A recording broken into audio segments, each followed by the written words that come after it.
One. Hi, this is Senate Government Operations. It is Tuesday, February 9th, I believe. This is Senate Government Operations. And we are looking today at the proposal that came from the administration around the creation of an agency of public safety. There is no longer an executive order because the House has opposed it. So we don't have to talk about an executive order at all. However, there is, we do have some interest in creating an agency of public safety. And what we want to do is hear from people around what that would look like, how it should be structured.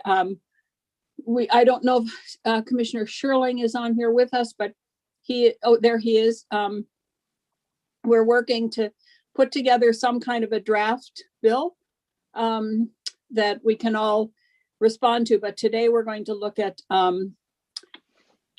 just people's ideas and whether it's a good idea and how it should be structured. So I am going to say that for people who are on here that aren't normally on here, we do not use chat because chat is a sidebar conversation. And if we were in a committee room, we would not allow it. We would tell you to go out into the hall and have your conversation. So we don't allow it here either, except for Gail to post links to things that people might bring up that are of interest to people. And I will call on different people to speak to us. I'm going to, other than Bill Sheets and Bill Sorrell, is there anybody who has a time constraint that we should be paying attention to? Anthony, were you raising your hand because you have a time constraint, or were you fixing your computer? You're on mute now. I was raising my finger to mute myself. Okay. I'm sorry I'm a little late. No, that's fine. That's fine. We just are getting started. So does anybody else have a time constraint and need to go sooner rather than later? Okay. I don't see anybody. Madam Chair, I just want to say I never got lunch, so I'm listening, but I'm just making lunch. Oh, well, you can eat. We eat in committee a lot. I'm still like in motion, so then I will Okay. be on video. So Okay. So with that, then I think that we'll just jump right into it and go to Bill Sheets and Bill Sorrell first. And I don't know how you want to do this, but there are implications the way the executive order was written. And if we look at it as a bill, there are implications for the council and for the academy. And I think that Mark Anderson also, I think you are connected to the council in an official way. So we'll also hear from you about that, but I'll go first to Bill Sheets and Bill Sorrell because I know they have to be out of here. So. Thank you, Madam Chair. Appreciate it. Bill Sheets, it's good to be back in front of you. I guess I would defer to any questions. I'll just start very broad-based. I think that just I like your distinction, Madam Chair. There really could be some clarifying language that the Academy is kind of a subset of the larger Criminal Justice Council. So I certainly believe that the Academy piece should not have the autonomy that it's had in the past and should be held more accountable in the form of an agency or something similar. I think for efficiency, effectiveness, it would be much better. I think budgetary-wise, I come here with a fairly vast amount of experience with budgets, and to say that the budget here is thin and 92% above and beyond our control, I wonder that if in the last decade, if we were under an agency umbrella, our budget would look a little bit different, that we would have additional resources and a mechanism to be more effective in our budget, in our budgetary response. I think there is a concern. I've heard it now as part of the council and in my role as the interim executive director over how we keep the autonomy of the new 24-person council. And I think it's critically important. So I don't know if that could be done through language, but I do think that even though we're closely related, there is a distinction between the 12 full-time equivalent law enforcement professionals here at the academy compared to the 24-person criminal justice council.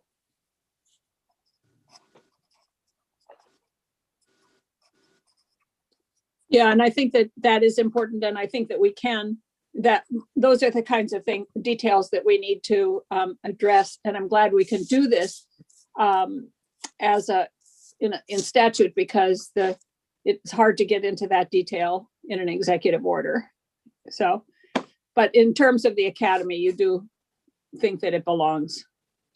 Yeah, autonomy is a wonderful thing until it goes wrong. And there's only one way to ensure that it doesn't go wrong, and that's through direct accountability. And in this case, this position reports directly to the administration loosely, and of course to the council, but that's only as good as the person sitting in this chair. And there should be some further accountability through an agency. Okay, thank you. Does anybody have any questions for Bill Sheets? Senator Polina? It's just a quick one, because I think you mentioned this, but you think it would have budgetary benefits as well? Senator, I don't think it could hurt. Again, we are as thin as possible. I appreciate the opportunity. I know we got to speak about it last week, all of the implications on S-124. I just think that a larger organization would be forced to support us. And we would not have the option of having certain things unfunded. It'd be a bigger, stronger, more collaborative voice towards funding. Right. Thank you.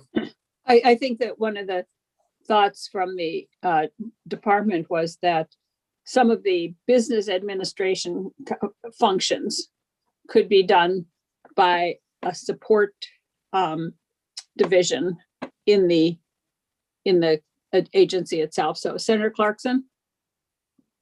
Thank you for that. I think that's what Anthony raises, what both of you are raising. Critically important to have an advocate who's at a cabinet level. I mean, so when you're in the agency,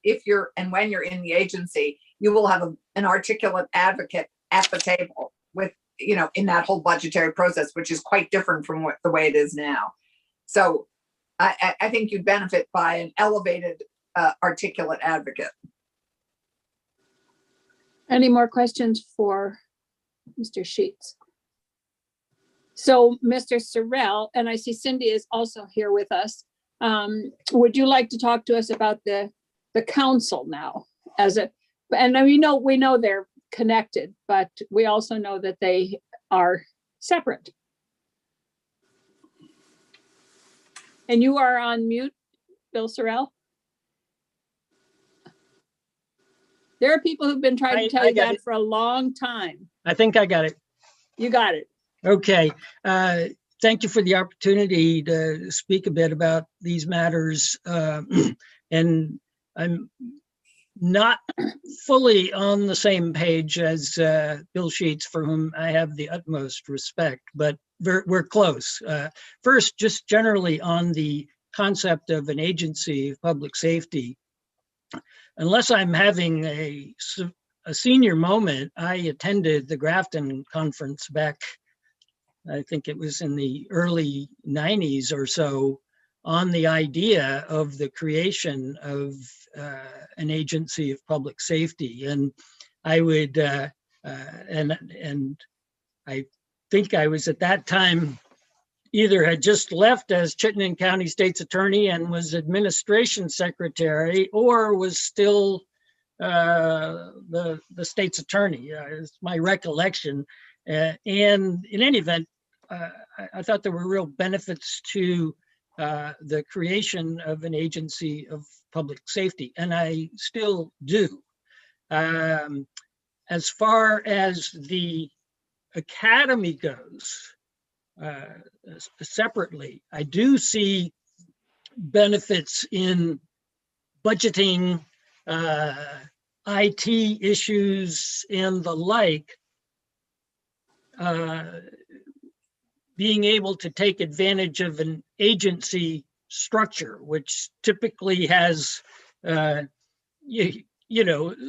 sizable contingent of folks working on either IT or budgeting issues, contracting issues, grant writing, grant administration, and the like. So I see some real potential benefits there for the academy. Then there's the question of funding. And I would agree that there are potential funding benefits when you're divvying up a large pie with how the fifth floor and the secretary sort of divvy up that pie, even though the legislature, kind of says that the Department of X gets this and the Department of Y gets that. Money, from my 5 years as administration secretary, money moves around and there are differing priorities.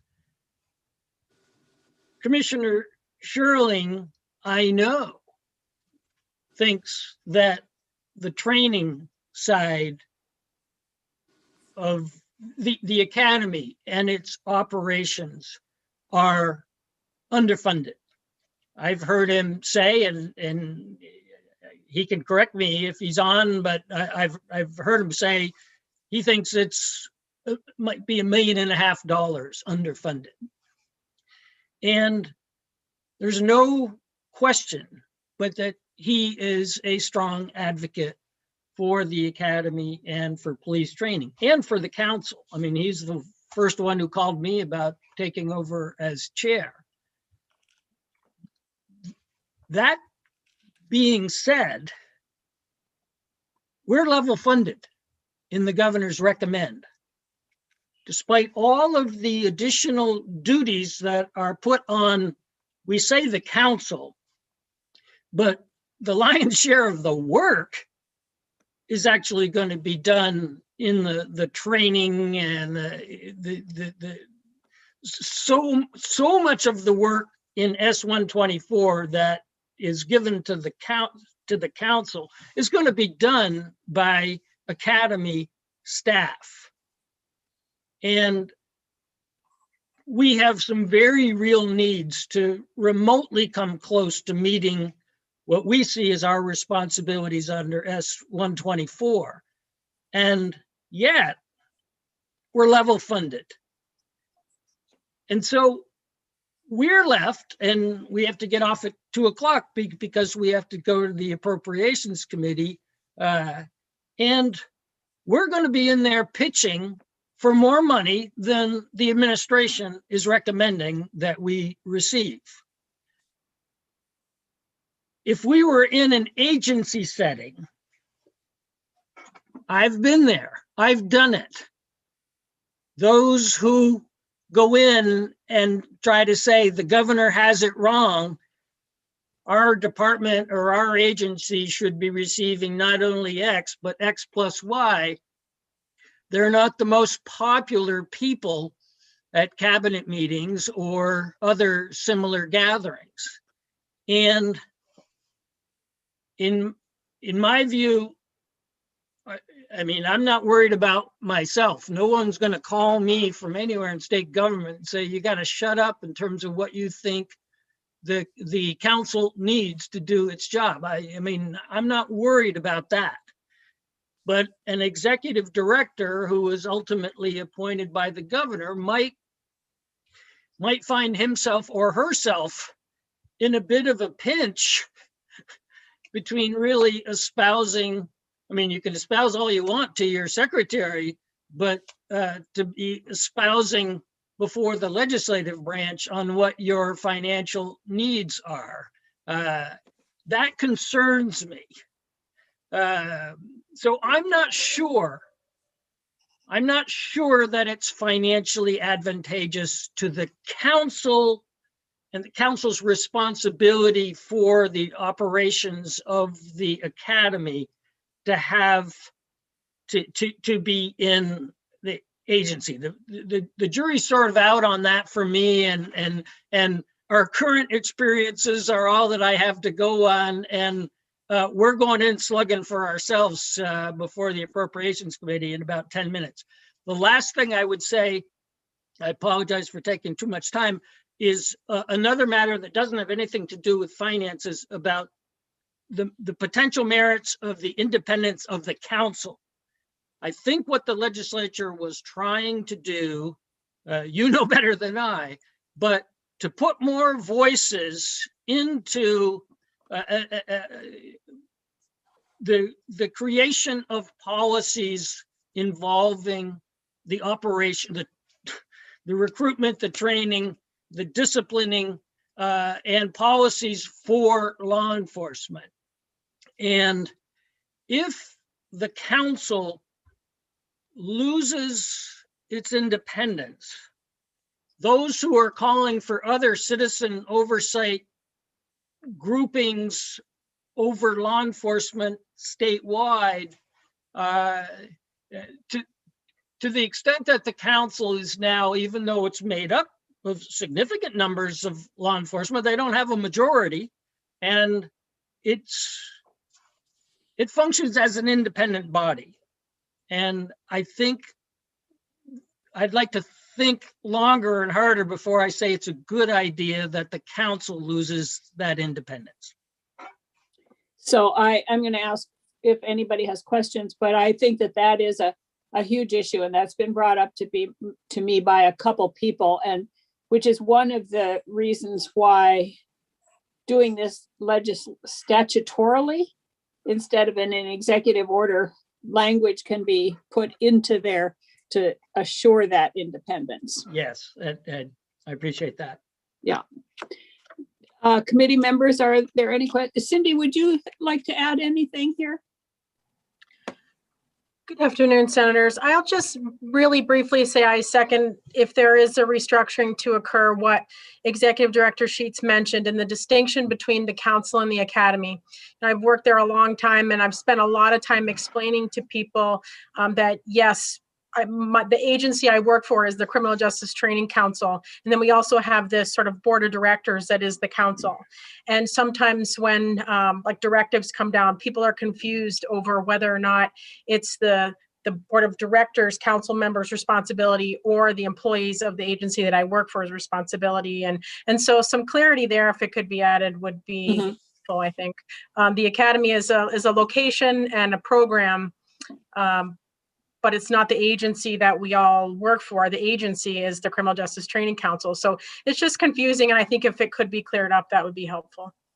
So when we move further into this, if we do, I would like to make sure that perhaps you work with our legislative council and with all those players to get that language in there. And I know that Mark Anderson has some concerns about that also. Committee, Senator Rahm. I just wanted to ask, is it Chairman Sorrell? Are you chair of the board? I'm chair of the Criminal Justice Council. Yes, council, sorry. I just want to ask Chairman Sorrell, would you currently say you report to someone right now, or do you function in this kind of independent oversight way? Well, I was appointed by the governor. The governor under S-124 gets to appoint the chair of the council. But do I work for the governor? No. And the governor's free to ask for my resignation any day that he might want, but I don't need to check with anyone before I exercise my responsibilities as chair. Obviously might seek some legal advice on some things and the like, and appreciate and need that, but no, I'm independent. Thank you. I really found your testimony very compelling on this issue. Thank you, Senator. Senator Clarkson. I would agree with Keisha. I think there are lots of advantages to being independent, and it would be great actually if, Bill, you'd think about some examples of where that's been really important. Because the governor appoints you, the governor can remove you, but the key thing is you don't have to check in with somebody all the time to make sure that it's okay to do I something. do not. That's Right. right. And that is critically important, and every legislator can appreciate that. But if there were a couple great illustrations of where that was important in your mind, that would, I think, be helpful. Well, thank you, Senator. First and foremost is the one I mentioned, that Executive Director Sheets and I at 2:00 are testifying on our budgetary needs. Right. But I'd certainly be thinking about others that, and if I come up with them, I'll bring them to your attention. Great, thanks. Thank you.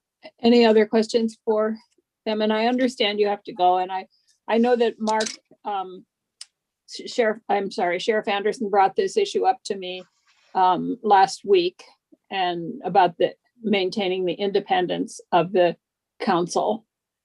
And so if you come up with some language, I would maybe ask, Mark, Sheriff Anderson, what is your role with the council?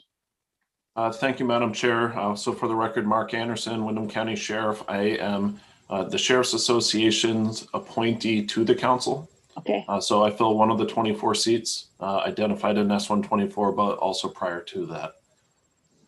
So if you would have any suggested language that we talked about, work with Mr.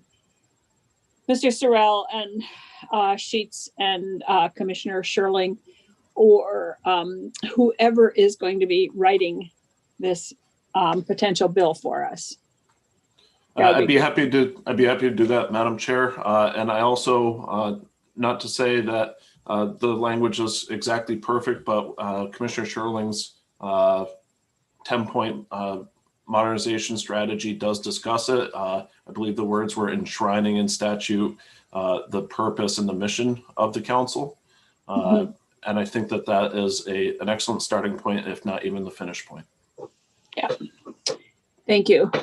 So any other questions on this issue of the academy and the council right now? And so I think our committee, or my intention, and I don't know if the committee even agrees with me, is to try to create a bill that we could then look at to see and have people testify on. But I wanted to get this initial conversation first from people so that we had an idea of all the things that might need to go into a bill. And Commissioner Sherling, did you have your little hand up? I did, the tiny little hand. Thank you. I can just barely see that tiny little hand. I just wanted to flag for you, Madam Chair, as we discussed earlier in the week, there is a draft in progress. We hope to have it to you within a day or so. We just couldn't get it done for this morning because there's a lot to put in there, including, as Sheriff Anderson indicated, we've been talking about this for more than a year. Every iteration, including the executive order, has all called out the need for the council to retain its independence in much the same way that we call out on a different, similar parallel path, the 911 board retaining its independence as well if it were to come to an agency. And I testified to that fact, I think, before your committee just a week or so ago. So I just wanted to ensure that folks are aware that is not in any way a point of contention. Right, thank you. And just Senator Rama, just 1 second. And I just, so that you know, Senator Rama, I don't know that other committee members know this, but we have actually had a similar bill in front of us at least twice in the past. And the last time I believe that it got interrupted because there wasn't a lot of time and just some other things happened. But we have been considering this for some time. So did you have a question? I did. I mean, this might be work the committee has already done to explore what independence means, but I just ask the commissioner, would he imagine having any sort of oversight role with whoever is chairing the council, or having any sort of having that person as a direct report, or having that person have a direct line to the governor? No, we don't envision any changes to the structure responsibilities of the council. The only change would be, as I've testified to previously, the support the council would get for its operations would move from a 10-person operation and a $2 million budget to a 600-person operation and a $130 million budget. Those are the, what might be considered the business functions. Yeah. Yes, As as opposed to policy. Exactly. The council would continue to set policy as directed in statute, continue to have their oversight role relative to professional standards as memorialized in statute. They would just get access to a much larger array of resources with the operational components of the academy connected to a cabinet level organization. So in these, there's no, I don't know that there's a polite way to say this.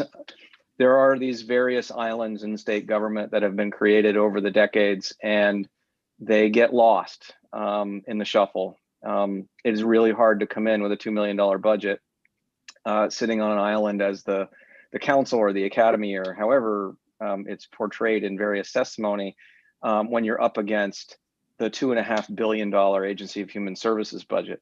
You know, we have trouble going up against some of those large programmatic needs.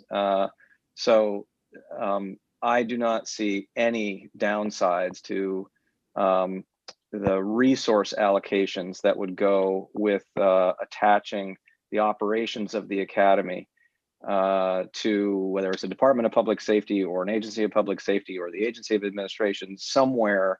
I think it makes the most sense to be attached to public safety because it's directly aligned in mission, and further fragmentation is what we're trying to avoid.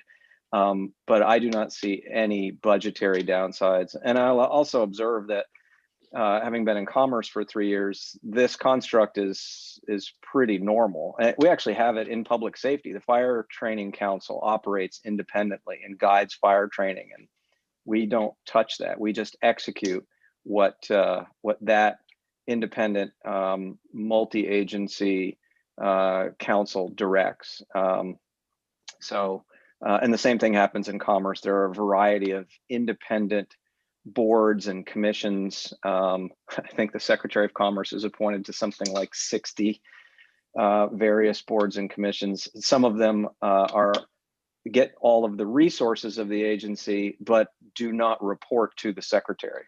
Same construct. Senator Rahm, did you have another question? I did, and I'm sorry to do this if the chairman has to leave right now, but I'm actually asking the commissioner. I don't sort of doubt your professionalism, so I don't want it to seem that I am, but as you say, there's no downsides. I'm just really curious. Are there any certain resource allocations or personnel support systems where you could see any delay in getting something to this kind of council that has independent oversight functions that could have you accused of sort of slowing down what they're doing, et cetera? I mean, I'm just trying to understand islands are important sometimes. And so, I'm just asking you, what kind of resources and personnel would they be getting, and how could that potentially interfere with their work more than help it?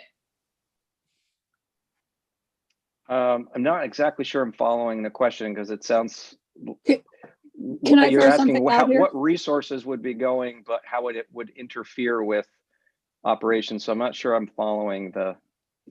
Maybe I can give an example here, and I don't foresee this happening, but instead of, you have a division of support services, and one of those is potentially grant writing. So there's a grant that's available, and the grant writer says, yeah, well, I'm not going to do that one for the academy because I don't think they're important. Is that what you're referring to, Senator Rahm? Something like that? Yeah, I'm just trying to understand where it might be beneficial to be reliant on a larger organization, but where that could become a dependence that's harmful to the independent function of this kind of organization. But the academy isn't independent. The council is. I'm sorry, I wasn't specifically speaking to the academy. I was speaking to possible independent oversight functions of the council. If we were to, it's the legislature, I think, would like to continue to have some independent oversight of public safety functions. I'm sorry, I'm not following the question. The council would retain, as we framed it, the council would retain all of its independence. The primary challenge that I'll observe over the last 30 years in watching the operations of the academy is it is vastly under-resourced. It requires the contributions and good nature of 73 police departments around the state to operate. Almost all of the training assistants, almost all of the instructors are volunteer. The budget is an afterthought in the grand scheme of the state budget. There's no budget for investigators to assist with the professional conduct investigations that are increasingly taking center stage. If it were some large, robust budget that could conceivably be leached onto by another organization to try to bleed it to fund something else, this would be a completely different equation. But it is so under-resourced that there's no ability to, the only way that osmosis can work here is to infuse more resources into the operations of the academy. They just don't have enough people, they don't have enough money, they don't have enough resources to do the mission that they've been charged with. Okay, so let me just give an example with the criminal justice. I'm gonna, Mr. Sorrell and Mr. Sheets, I believe, have to leave. So thank you, and we'll be back to this next week, okay? Thank you very much, Madam Chair. Thank you, and thank you both. And Cindy, I don't know if you're staying with us or going, but okay. All right, Senator I'm sorry. No problem. So let's just say we wanted the Criminal Justice Council to be able to work with racial justice organizations to give grants to communities that want to have community-led conversations about what public safety looks like in their community. And that might lead them into conversations about moving resources from policing to other forms of public safety. What would it look like for the back end support for the Criminal Justice Council to go to administering grants like that if they were part of a larger organization that might have different philosophical feelings about those kinds of grants being given out? So two answers to that question. One, operationally, they would have the assets of an entire division, administrative division that handles grant administration, accounting, and things of that nature to administer those grants. From a philosophical point of view, it's no secret that we have disagreed with a number of pieces of legislation that have been passed over the last 18 months or so. But once they become law, our job is to execute them to the full extent of our capabilities. And that is exactly what we have done. That's what we would continue to do under the construct that you're describing, Senator. And I believe that if the training council, or if the council wanted to go in that direction, it would have to be, it's not in their jurisdiction or their duties right now, so it would have to be legislatively given to them, I think. And then, as Commissioner Sherling says, they would be expected to obey the law. Yeah, I mean, the most important point there is that in its existing form, I don't want you to cross-check this with Director Sheets. I do not believe there's any capacity to execute what you just described. There just aren't enough people and not enough resources to execute a program of that nature, where within the Department of Public Safety, we do that every day. Senator Clarkson? Oh, I thought you had your hand up. I'm sorry. Okay, and I just will remind us that we in S-124 charged the council and the academy and the department, and I don't know who else, to investigate whether or not the academy should live under an agency, and if so, where. So we asked them to investigate this. So let's move on then to other people who want to weigh in. And Bill, Sheriff Bill, I see you. Senator Clarkson, did you have a question first?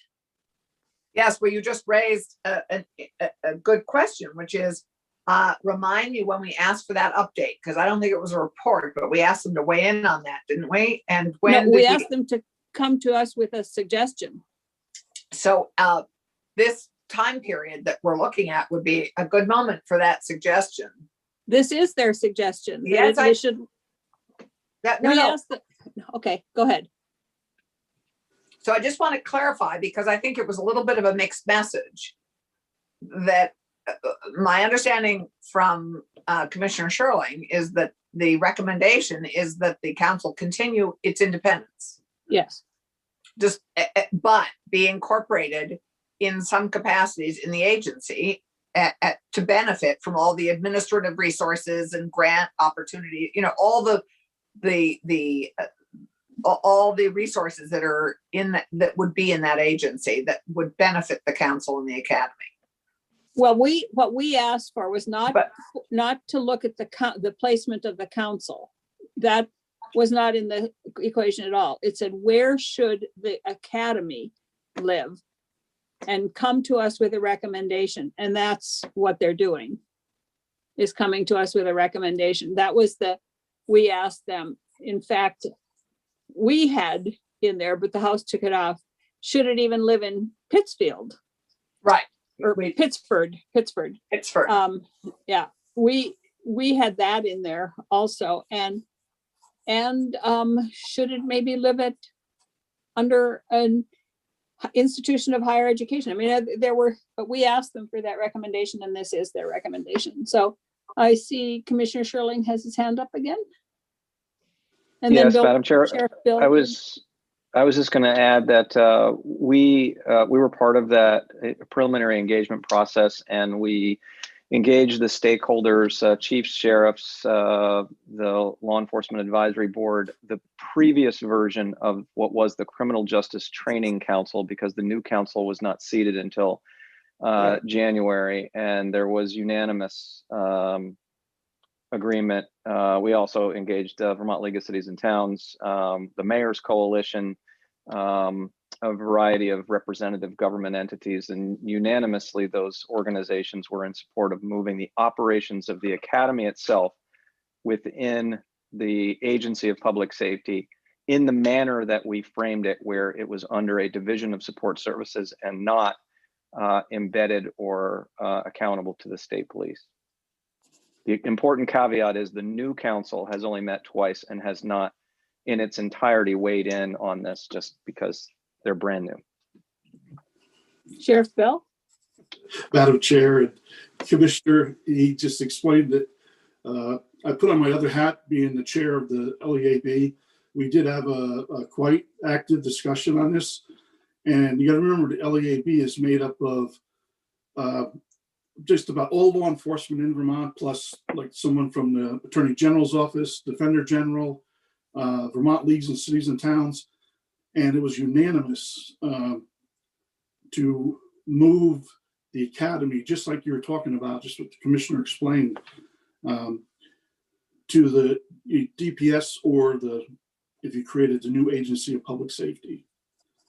And, we want to see the independence. Sure. We want to continue that. And, the commissioner he's assured that's the way it's going to be. So, we're on board with the move. So, and it was unanimous on the LEAB side.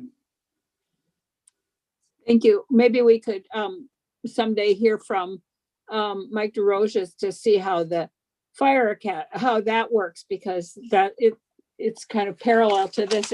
The academy would be under the agency as the fire academy is now, but the council isn't. Does that make sense? Just here, and maybe we can duplicate the language somehow. And if I may, Madam Chair, one of the reasons we think this makes sense is because as these two parallel public safety first responder training organizations move forward, there is the potential to leverage experience, technology, certain kinds of training, leadership training in public safety, for example. We currently replicate in two different places. There are tremendous possibilities in the future by having a training division within an agency of public safety. I just can't emphasize enough in my, I don't know how many years I've been in state government now, it seems like forever with COVID, but the fragmentation of effort is costing taxpayers in terms of repetitive effort, delays, and extra costs that just don't need to be there. Okay, does anybody else want to weigh in on the placement, on this suggestion of placing the academy in an agency and yet maintaining the independence of the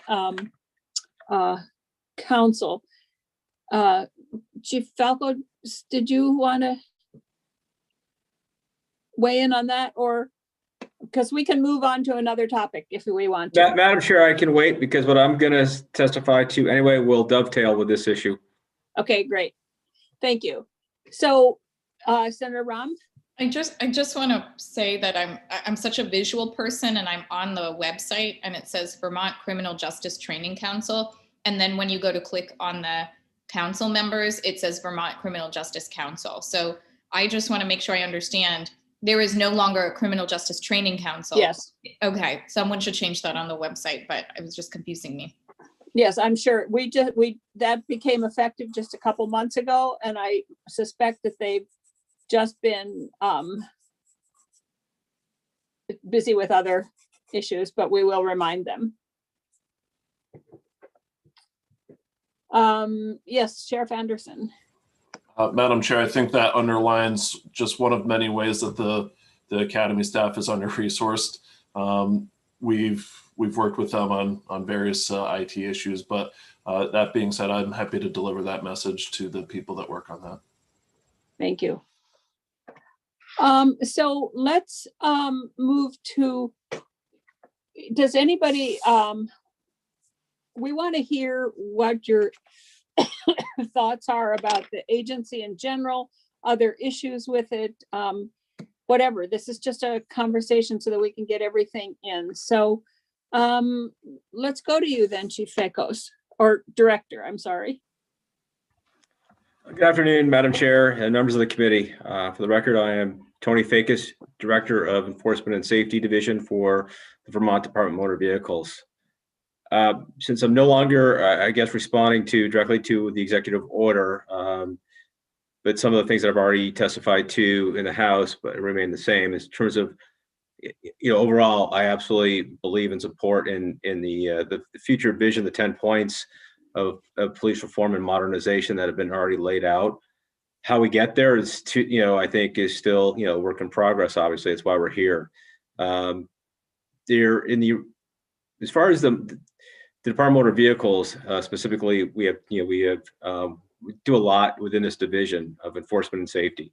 And we have the driver's ed program, the motorcycle education, rider education program, school bus safety. And then when you get into the criminal investigations and a business support end of the investigative side of the house, we're working with our dealers, the vehicle inspection program. And then lastly, and I think it's what we're most known for, is the commercial vehicle enforcement team unit.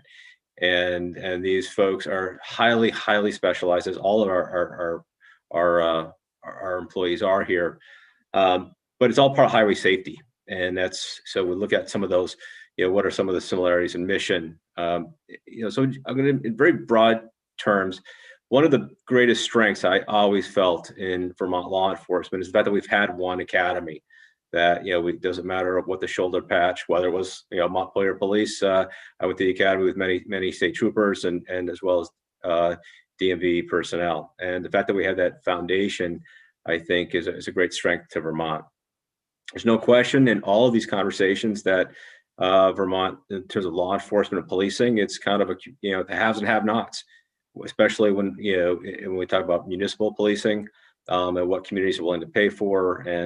And then, so my point about one of the areas why I supported this concept of an agency of public safety is really to, I think it really fits well with, as we look for police modernization and consistency. Even though we are very unique in what we do here at DMV Enforcement and Safety, if we weren't doing that job, for example, of the truck inspections and working with our federal partners, really nobody else does it in Vermont. I mean, there are some officers that are trained to certain degrees that they can do vehicle inspections, but that's our primary focus is making sure that we help support our trucking industry, as well as make sure that our highways are safe for them. So there's a lot of opportunity with training, and that's where as I mentioned, I think that the more we can have almost standardized training, and I don't just mean a mandate class here or there. I was just earlier this morning, I was on the phone with a federal agent who's an instructor in Chicago, and we were just talking about how Vermont, we really need to modernize, and that in terms, that's philosophically, how do we approach training, and everything laid out in this agency, the architecture of this could really deliver that. And that's something where, I mean, I can do all the training I want, and we have vision here within DMV of what we want to accomplish. But again, it's going to be compartmented. It's not necessarily going to be in line with, for example, what the Vermont State Police are doing. There's a lot of things that, that Vermont need to be very proud of with their state police. For example, they're a CALIA accredited organization. I mean, there's a lot of opportunity for joint projects, again, sharing of technical platforms. But I think the end result, although it would be incremental for us, because I want to make really clear, our folks do a phenomenal job. They're highly respected in the industry, as well as by their peers. And I couldn't be prouder. And they're very, and they have a lot of pride in that. Pride goes to their identity. And yet there's some concern that they may have, that they don't want to lose that. But also at the same time, where can we add to that training value, that consistency of policy, professional standards, and accountability, to kind of take us to that next level? So that's why historically I think why this conversation keeps popping up again.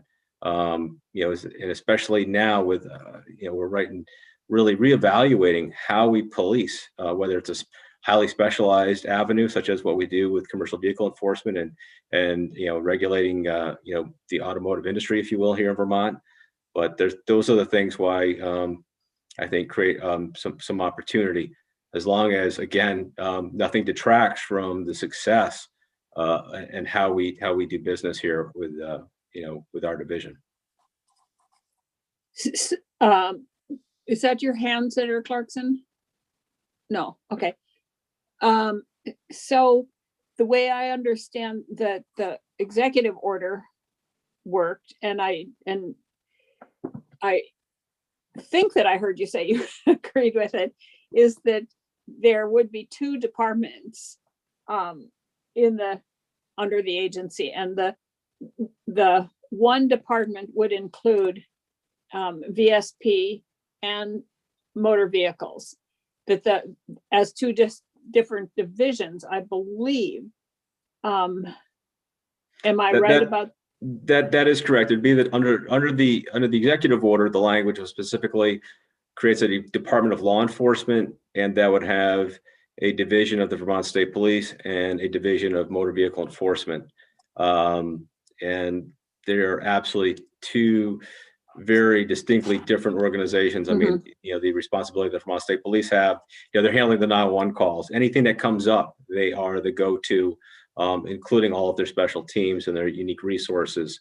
We have a very different job. But yet we're all law enforcement officers. We all support one another, and certainly anything that creates better interagency or division integration, I think, would go a long way. For example, highway safety task forces, in other words, working with troopers side by side on various details with our commercial vehicle enforcement folks, so, to protect our trucking and commercial vehicle corridors. There's a significant number of the accidents that involve commercial vehicles. In many cases, was caused by a non-commercial vehicle. So we have a lot of, it's not overlap, it's just an opportunity to do it even better. But the fundamental backstory there, though, is that accountability, that professional standard, the policy. And this is something that, I dealt with even as a Montpelier police chief, that, nobody in Vermont should be held to, should be should have different standards of expectations when they have an interaction with a law enforcement officer. And quite frankly, as we all know, it's all over the map. But does that answer your question in terms of back to the structure specifically? Yeah, it answers my question that I think that you see that as a first step is, and the division, each division would keep their own identity. Yes. Yeah. Any questions for Chief?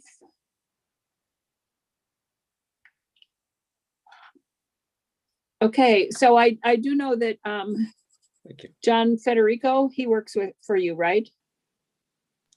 That is Am I correct. right? He is one of our commercial vehicle enforcement inspectors. And I think that he wanted to also weigh in on this, and I don't think, oh, there he is. It looks like, John, it looks like you are in witness protection because you are so dark, I can't see you, but I can see your DMV yellow lines behind you, so I knew it was you. I apologize for the lighting in the studio here, Madam Chair, but thank you for having me. That's okay. Would you like to weigh in now that since we're talking about that right now? Certainly. Thank you. For the record, I'm John Federico. Sure. I'm a commercial vehicle inspector with the Department of Motor Vehicles. I'm also the VSCA representative to the Law Enforcement Advisory Board and the Vermont Criminal Justice Council. And this was a surprise to me as well today to learn that we weren't really going to be speaking directly to the executive order as I spoke to the House Government Operations Committee last week, but just narrowly speaking concerning the Department of Law Enforcement aspect of the previous plan, I guess a couple of the things that I would bring up are that it's not so much the change. I've heard it said that change is really the sticking point here. I mean, I think we're all used to change. We're all used to adapting to change. But it's really more of the unknown that's the issue than just changing. No one has a problem when there's a need for change, but it's a lot of the unknown. If this is going to go forward, I think what we would press for is some level of the rank and file being included at high-level discussions about how this might proceed, and as we've not been involved in the past. I'll be frank with you. I understand everything that Director Fakos has said, and I understand some of the goals here, but we're still not currently seeing the benefit that this would be to either our department, our mission, or the taxpayers. The Department of Law Enforcement, of course, would require more than just the state police to be a department. Otherwise, it wouldn't be a full department. And we're not quite sure yet why if philosophically this was important and useful that other law enforcement agencies in the state, and I understand that they were included in the executive order, but under future study. But just sort of wondering if it's good for one group, wouldn't it be good for all groups and to be discussing it as a whole?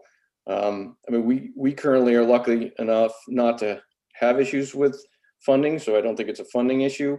We're really tied into what I would call the neural network of the DMV. I think it's going to be, I think there's going to be a lot of things that come up. I mean, to me, I liken it to kind of like those flipping houses shows. I mean, every time we are going to open a wall here, we're going to find a new issue or a new problem, and it's going to cost potentially more money. And there's a lot of unknowns there.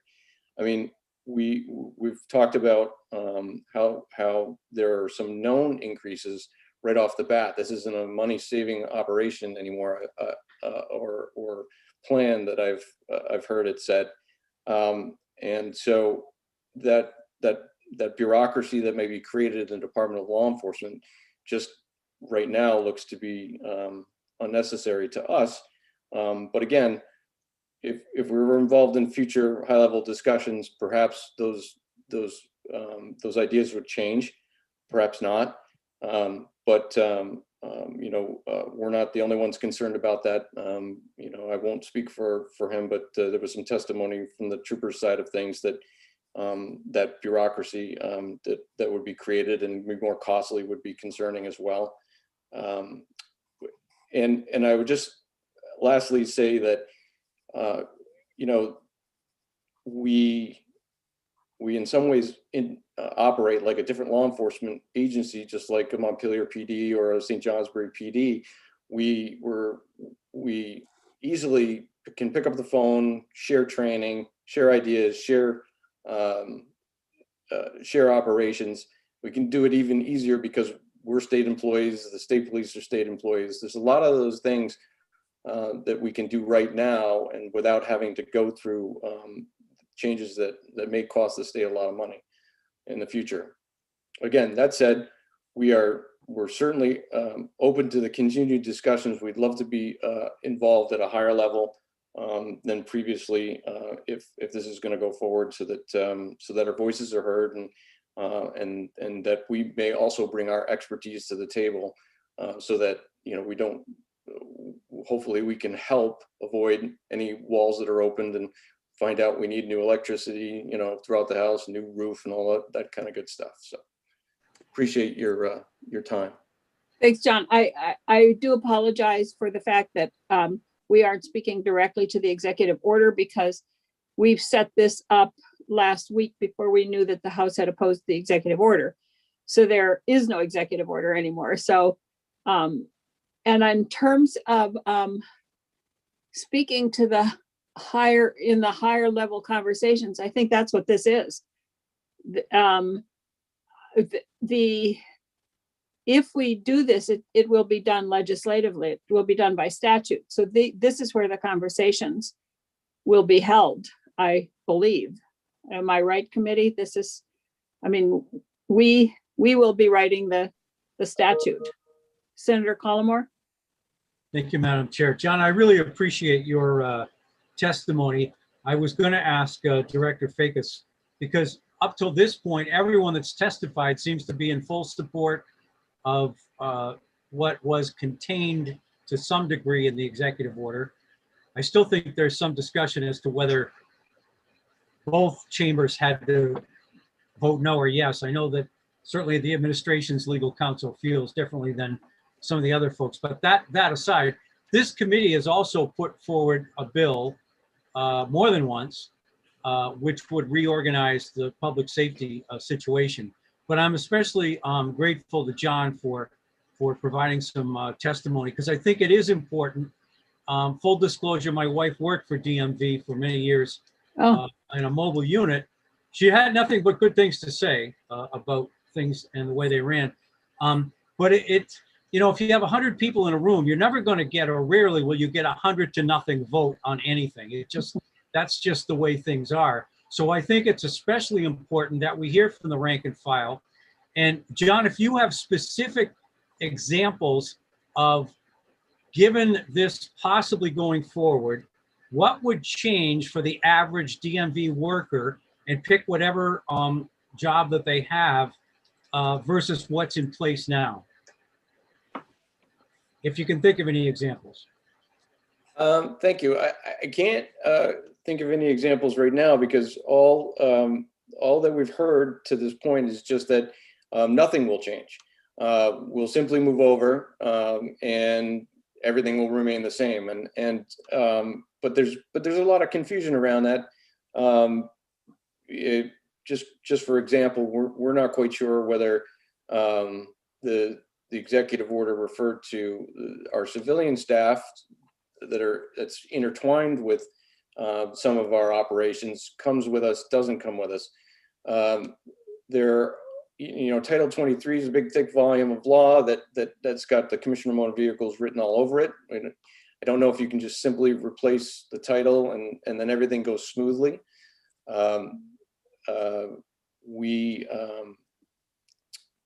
And like I said, because it's just sort of been a flat, no discussion, but just a flat, nothing's going to change. Don't worry about it. It's everything's gonna stay the same. It's like I said, it's not the change, it's the weary of the unknown that I think that's been the biggest sticking point so far. Okay. I mean, we certainly, there's a little lament that, the inspectors have been around for 100 years. We just celebrated that anniversary of the history of Vermont motor vehicle inspectors, and that, and that's ultimately going to change. It's not a reason to make this decision to go forward or not, but it's part of the identity part of it as well. So maybe I could turn the question a little bit to Tony, and you must have had someone comment negatively or at least express some doubt about the change. Can you offer any sort of reassurance to the folks who might be watching this? And John, I'm very sympathetic. I've gone through 4 or 5 ownership changes in the job I used to have. And when they say that nothing's going to change except the color of the check, that's the first indication that there's going to be a big change coming. So Tony, if you could just sort of reassure the folks that work with John.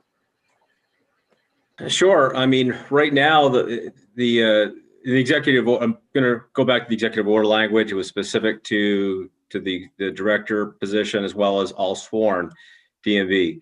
So I've already made clear to one of our non-sworn staff that he's directly involved with this commercial vehicle enforcement unit. He does audits and inspections, and that's absolutely part of it.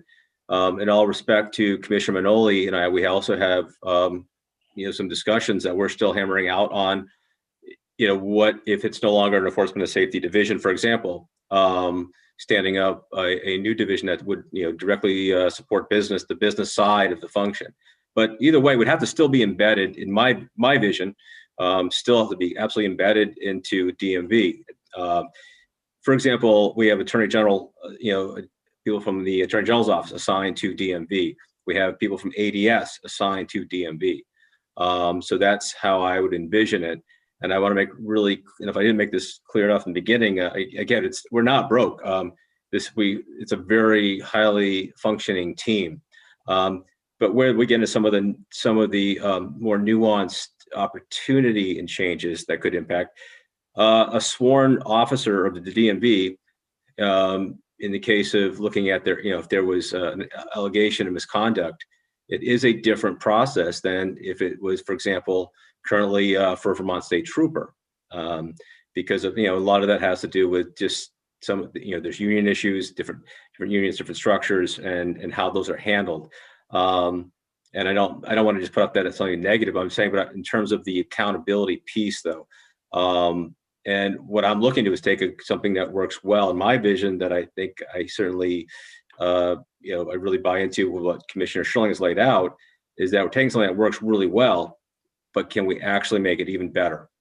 Policy development and training opportunities and staff development is the area that I've been highlighting consistently with that. As far as it's not going to change for anybody, the workstation locations, everything right now I don't see a reason to change that, but maybe there could be opportunity down the road. Again, thinking about, a workspace or having in a barracks where, again, be more cross-pollination, if you will, of different agencies and ideas. But I want to make clear also, we work very well with the Vermont State Police and all the municipal departments, and because we're a unique resource, in that regard. But in terms of the unknown, those are questions that I think are concerning the union membership that I just can't answer at this time. All right, thank you both. Yeah, I think that, and I don't want to go back to these studies, but we've had about 10 or 15 studies done over the past number of years, and every single one of them has recommended that all the state sworn officers should be somehow, they should keep their identity with their with DMV, and it's Fish and Wildlife, DLC, and DMV are the 3, and that they should keep their identity and think of it much as the Attorney General's office. They're in the Attorney General's office, but they're actually assigned to someplace. And that's been a recommendation since I started here in 2004. 3. That has been a recommendation every single time there's been one done. So, Senator Clarkson? Thanks. I don't know if this is a question for John or for Tony, but how many people are in the DMV law enforcement division, and how many of them are, as you call them, sworn officers? I'm not sure what they're sworn to. I mean, That means they're certified. they're certified. Okay, because I guess you could call us all sworn officers too, because we all swear oaths. So it's anyway. How many are in the division totally, and how many are law enforcement or sworn law enforcement versus administration or non-sworn? Sure. We have the division is made up of 41 full-time employees, and then during the riding season, we hired seasonal employees, approximately 40 additional seasonal employees. Of the 41 full-time, 27 of those are for full-time law enforcement positions. So again, every one of our inspectors, whether they're a detective or working on the commercial vehicle side of the house, they're all full-time Vermont law enforcement officers, and with some very unique specialized training and experience. Thanks. And the 40 seasonal are not. They're just motorcycle riding instructors that help out, but they're part of the division when they are employed. Okay, great. And so, and I guess this is also a question for Michael Sherling, which is, as I recall, stage 1 in this is including DMV, but that you're still discussing Fish and Wildlife and Liquor and Lottery, or are they part now of this proposal? I thought that they were kind of stage 2. That's correct, Senator. As proposed in the executive order, that would be a secondary phase. So there would be some additional, I hesitate to call it a report because, as Senator White indicated, this has been studied and restudied, and every report comes back the same. Yeah. But that would, of course, be at your discretion if it were a bill, how you'd want to handle that. We, given the current operating environment, the pace, and all of the support we provide to the COVID operations, I'm not sure we would want to accelerate things. But there are a variety of different ways to phase implementation in the future. Phasing in is, yeah, you could, got it. Thank you very much. While I have the floor, Madam Chair, could I add? Sure. I want, without sounding argumentative, I want to provide some clarifying information regarding Inspector Federico's testimony. I do want to take issue with some of the things that he said. We have been actively engaging every sworn law enforcement officer and every member of public safety organizations in the state on this topic for almost 14 months. We have circulated and recirculated drafts of modernization strategies. The Secretary of Transportation and the Commissioner of Motor Vehicles met with the DMV staff in May of 2020. One of the items brought up for conversation at the highest cabinet level at that point by Inspector Federico was this topic. We have actively solicited stakeholder feedback as we have circulated that modernization strategy. We have testified side by side with the VSEA on this topic, going back to January in this committee when we were testifying live in January and February pre-pandemic. The VSEA president was in the room for that testimony. So I want to be really clear and unequivocal that there has never been a law enforcement or public safety engagement process that has been more robust or more sweeping than this one in my 30 years in public safety in Vermont. Thank you. Thank you. I see that the treasurer's office is on here, and I think that late in the day we changed the time to 3 o'clock for retirement issues, and you're welcome to stay with us, but I assume that you're busy doing other things probably, and that we will continue this until for a little bit longer. Allison, is that a hand? Yeah, while Michael had the floor, I just love to ask the additional personnel, Michael, that is in, as I recall, it's quite a bit smaller, the Fish and Wildlife crowd and the Liquor and Lottery. I mean, it's not 80 people when it's It's not 81 people. It's like, it's smaller, right? Fish and Wildlife is, I would say, roughly the same size, and liquor, the liquor 81 enforcement. or No, I No, thought he in said the 40 range. okay, 20 41. I thought you said 27 sworn officers in DMV. Oh, is right. And the rest were there were 81 total. He talked about 41 full-time, 27 were law enforcement. Right. And it's the So- law enforcement. Right. That So moved. it's just the 27, sort of roughly 27 to 30 fish and wildlife. Mhm. Yeah, and we will hear. And We will liquor hear and from lottery is about the same? No, smaller. That's quite a bit smaller, Senator. Yeah, that's like 10 or 12. Yeah, it's not that many. And for the record, we have very deliberately contemplated the congruity of operations of these various entities. And I was frank with this committee last year. I'm not sure to what extent moving liquor into the agency makes sense. There is a very small fragment of what they do that has anything to do with enforcement. It is Right. the different kind of operation. So we have been we've been as thoughtful as we have the capacity to be, and we have not prejudged which pieces make the most sense at this stage because of some of the timing issues and things of that nature. So thank you. Thank you. So on this, the issue of the agency, and we will keep this conversation going. Clearly, this isn't the last time we're going to do it. And when we do it next week, we'll hope to have some kind of a draft that people can actually look at to see the language, which will be helpful. But Tim Page, who are you representing? Hi, thank you, Madam Chair. I'm representing the Vermont Chiefs of Police Association. I'm the current president. Oh, great. Also Chief of Police in St. Johnsbury. I'm basically here to support the transition to an agency format. Mainly, the chiefs aren't involved in the minutia of who's going to be what under the agency, but we do see benefits in its formation. We are going through such a time that the training and recruitment of officers is going to be paramount.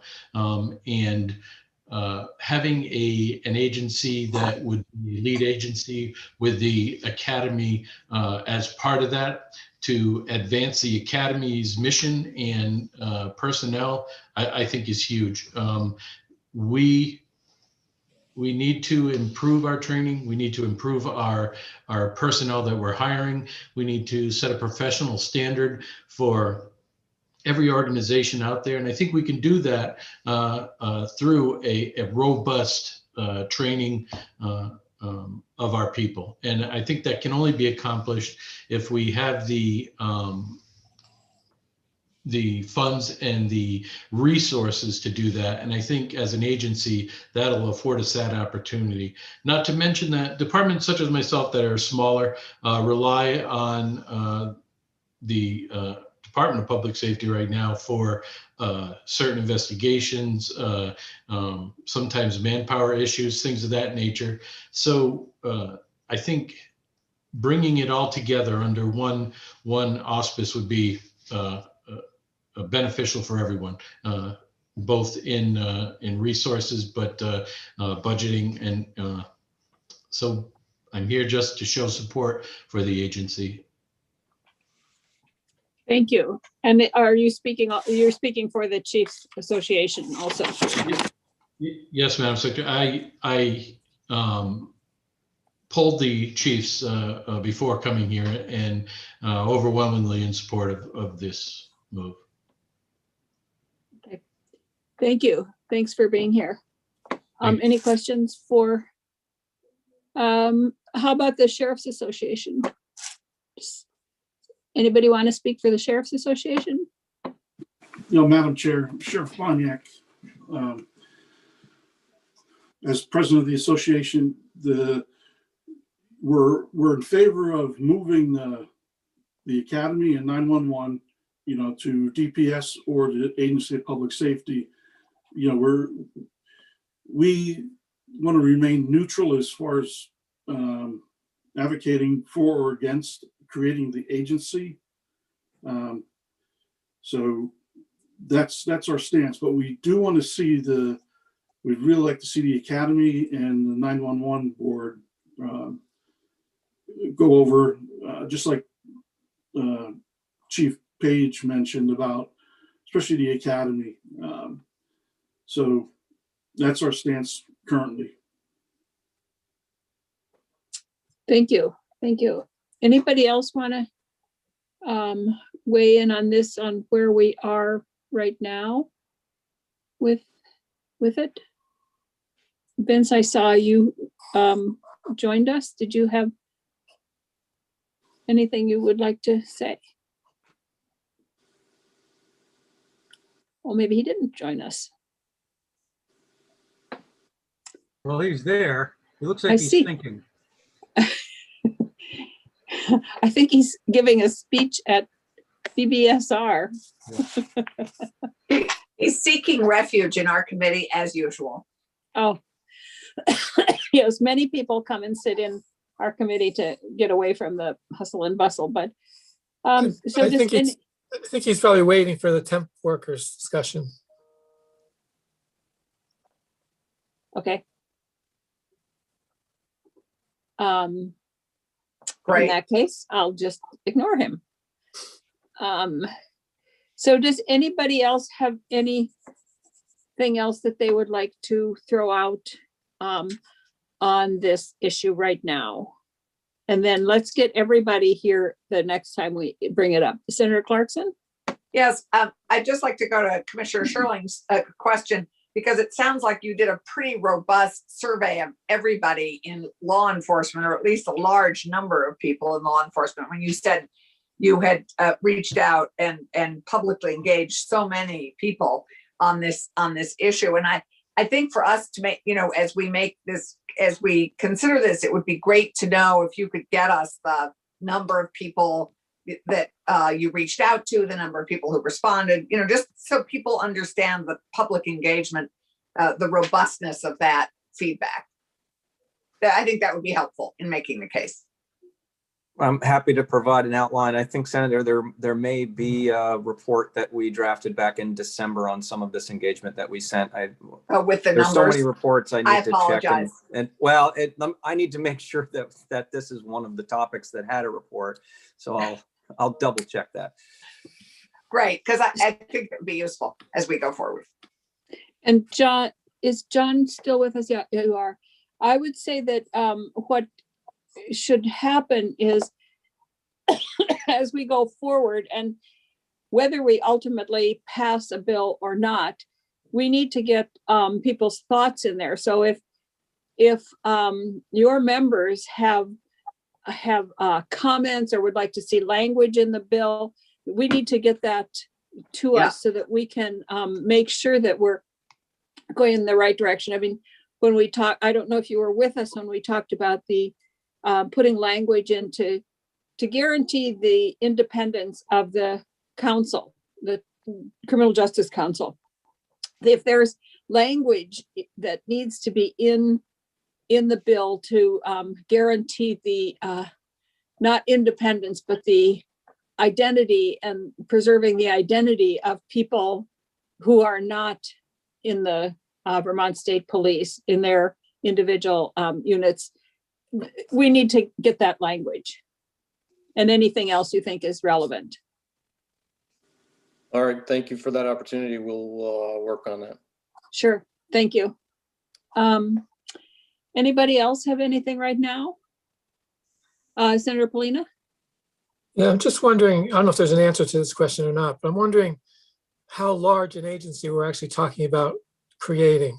I mean, we're talking about something, obviously it's not going to rise to the level of Agency of Human Services, but I'm just curious, is there any way of talking about the size of the agency that we're creating and what it means relative to state government? Certainly, Senator. It's a great question. It would add somewhere between 120 and 140 people to a department that currently has a little over 600 employees. So by contrast, the Agency of Human Services has 3,600 or so employees. We are very mindfully did not draft something that looks like a super agency. You may recall prior iterations of this that have been drafted into legislation have contemplated moving all regulatory functions, Department of Corrections, Emergency Medical Services, other things that would create a super agency, and that's not what was proposed here. Because it's interesting, I've heard from a few constituents who are, not saying this is my opinion, but I've heard from a few constituents who have said, this is no time to be building a super police agency, that kind of an attitude, given the fact that there's skepticism about police operations around the country, not just in Vermont, obviously. And so it made me just think about the size and scope of what we're trying to do here. And also, as you well aware, we've had issues with bias policing and issues like that around the state. And I'm wondering if there'd be anything that would change or improve if this kind of consolidation would in any way improve our ability to deal with racial bias in policing and those kinds of things. I mean, data collection. We've had issues around the state that have been to the disadvantage of BIPOC people. I'm just wondering whether or not you see any way of using this transition as a way to improve the ability of us to do anti-bias policing and things of that sort. Very much so, Senator. And with, I think, three primary areas of focus. Unifying the supervision of law enforcement under the elected chief executive that's one of the goals. I mean, the governor ultimately is responsible for delivering bias-free operations in state government, in part at the direction of the legislature based on the statutes and the budgets that you create. Secondarily, you mentioned data, unifying the mechanisms with which we collect and then swiftly report data, not just on interactions with communities of color, but data across all law enforcement operations. And then third, the front end of this hearing was largely talking about training, but increasing the investment in and broadening the influence on the training environment in a way that helps to unify that rather than keep the fragmented approach that we have now. All we believe are incremental steps to improve our outcomes relative to bias-free operations. Senator Rahm. I was just looking through some of the committees of the Criminal Justice Council, and I know that the chairman's no longer with us, but I was curious. I was just looking, for example, at the Use of Force Committee, and it looked like a lot of local law enforcement folks, including, from towns and state government. Is anyone, Commissioner Sherling, paying attention to the racial and gender diversity of some of these committees and task forces? Are you doing that right now in your department? We are very much doing that. We have a fair and impartial policing committee that's co-led by a civilian who also serves as our equity advisor. I can't speak to the nuances of how those committees were formed relative to the council, as that was done by the chair and the director. I'm just a member of the council. Do you have a philosophical approach that you encourage your team to be guided with in this regard? Yes. Put most simplistically, broad engagement with communities with special emphasis on extra outreach to those who have been historically marginalized. And that is one of the core reasons we've got an FIP team. They engage on a monthly basis with over 100 stakeholders from a diverse backgrounds on this topic of operations, policy, training, and communicate with them generally about things that are happening statewide. So that's our primary operating methodology right now. My last question is, Go ahead. Do you see opportunities to pay more civilians to engage with you in this work, knowing that it's kind of an additional burden for them to engage on these issues and continue to give their time and capacity? Stipends, yes, we've actually recommended that. I think that may be too many documents, but that may be drafted into the modernization plan. Actually, I'm fairly confident it is, to look at increasing, either establishing or increasing stipends for civilian participation in things that would otherwise be volunteer efforts. Thank you. I saw Sheriff Anderson, you had your hand up. Thank you, Madam Chair. Just to follow up on Senator Polina's comment on benefits, specifically around training.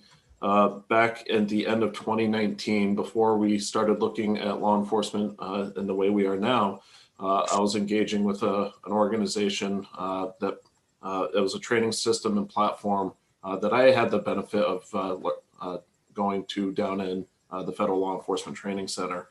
That program is now closed. I was talking with the vendor to bring them here, and it's a $100,000 program. So to the point of the agency, not to say that they would necessarily need to promote this, but the access to funding, I think, is a way that we could bring in some leading edge training that that deals with this. When we talk about fair and impartial policing, the current training model delivers the cognitive level. And while I'm no expert on Bloom's taxonomy of teaching and education, the reality is what we are capable of delivering within the Academy's budget right now is simply a cognitive level. We're not doing nearly as much as we could with experiential learning or in areas where we need to work towards culture. So to that point, I want to say that inside the agency, the Academy has a far better chance of providing higher levels of training, not just on fair and impartial policing, but also in areas unrelated, but also important to culture, such as supervisory training and executive training. As a new sheriff, I had the benefit of learning from many sheriffs who were willing to take the time to support me learning my position, from people like the commissioner who's willing to take the time to explain state government. And we should have that formalized.